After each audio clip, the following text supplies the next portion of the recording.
Welcome back. Now, Jeff Crouere on Stormy Daniels. I think if she's able to raise the money and mount a serious campaign, she can educate people about the different sides of her career. The fact that not is she just an actress, but she does have a business and she does employ people and she's able to pay taxes and she knows how difficult that is for a business owner. And she told me that that's one of the issues she wants to emphasize, taxes. So, yeah, I think it's going to depend on whether she's going to be able to get some support. And if she's able to raise some money and mount a serious campaign, then I think people might see past just her career as an adult actress and learn more about her. She sees Vitter as vulnerable.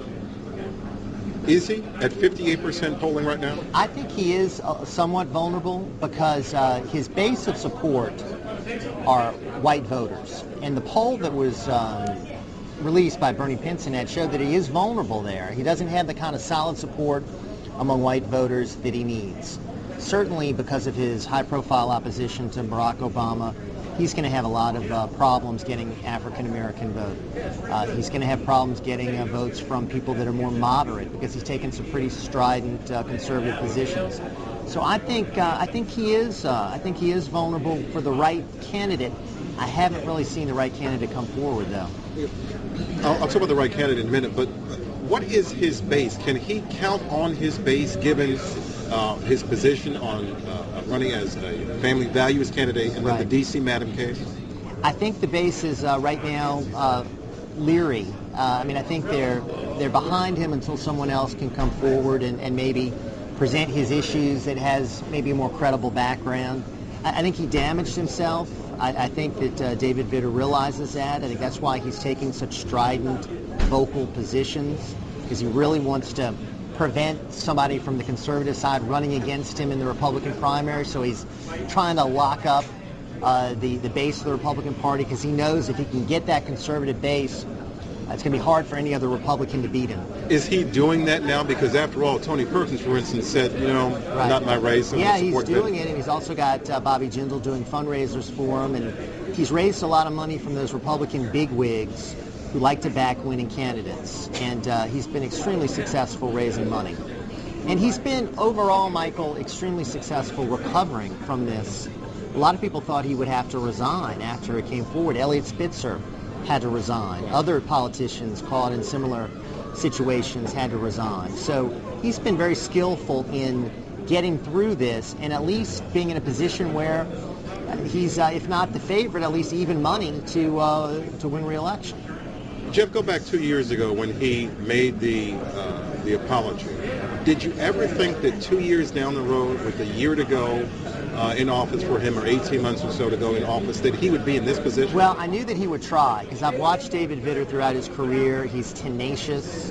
He is very, very motivated. He's someone who's single-minded in advancing his career. So I knew that he would fight desperately. I knew that David Vitter would not just meekly resign.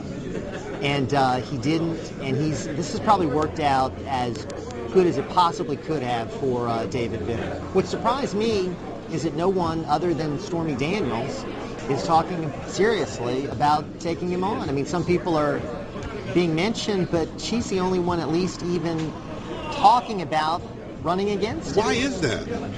How do you explain it? Money, the fact that Louisiana is a conservative state, the fact that there's a weak Democratic Party in Louisiana. They have a weak bench.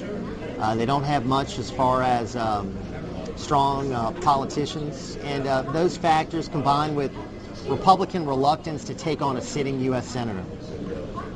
Is it out of the question, in your mind, that Stormy Daniels could get a phone call from Governor Kathleen Blanket, who's looking for someone to go up against David Vitter? I don't think the Democrats are going to be comfortable with just Stormy Daniels running. I mean, I think they're going to try to find Chris John. They're going to try to find Jim Bernhardt of Shaw. They're going to try to find someone who's considered more of more stature than someone who's a newcomer and someone who's in a very controversial profession. I mean, they're going to look for someone who's got the ability to raise the kind of money. She's going to have a hard time putting finances together to really run. She's going to get a lot of earned media, a lot of free publicity just because of who she is, but she's got to translate that into people willing to pull the lever for her, and that's going to be hard for her. Is she going to be seen as credible on any of the issues, do you think, given her background? And again, she owns a business. Yeah. She is an executive. Initially, no. But if people take the time to talk to her, I mean, she could win them over. But it's going to take time for her to become credible. She's going to have to spend time campaigning. And she's doing now. Yeah, she's going to have to do a lot more of this. And she's going to have to raise the money to start advertising. So it's not impossible, but it's certainly a big challenge for her. Yeah. Does she really stand a chance, though, against an incumbent like a David Vitter when here it is 16, 17, 18 months out? Right. He's got an incredible war chest already. Right. I mean, he has, as you mentioned, he has top flight Republicans. Well, here's on what his she side. could do. She could create a race out of this and maybe be the person in the campaign that goes after David Vitter and is possibly someone who could help another candidate win. She could be part of a campaign that leads to David Vitter's defeat. If it's her and David Vitter, she doesn't stand a chance.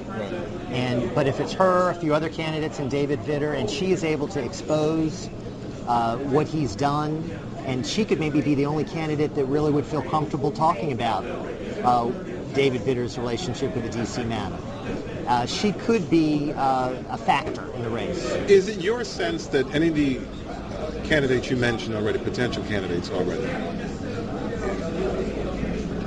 would that be what they would want, not to talk about it, but to have someone else bring it up and hammer him? I think they might be very happy to let her do the dirty work, so to speak, and they could focus on other issues and let her be the attack dog on the issues involving the madam and the controversy, and then they could focus on other issues, such as some of his controversial opposition to the agenda of the administration, some of the things he's done as sort of the lone wolf.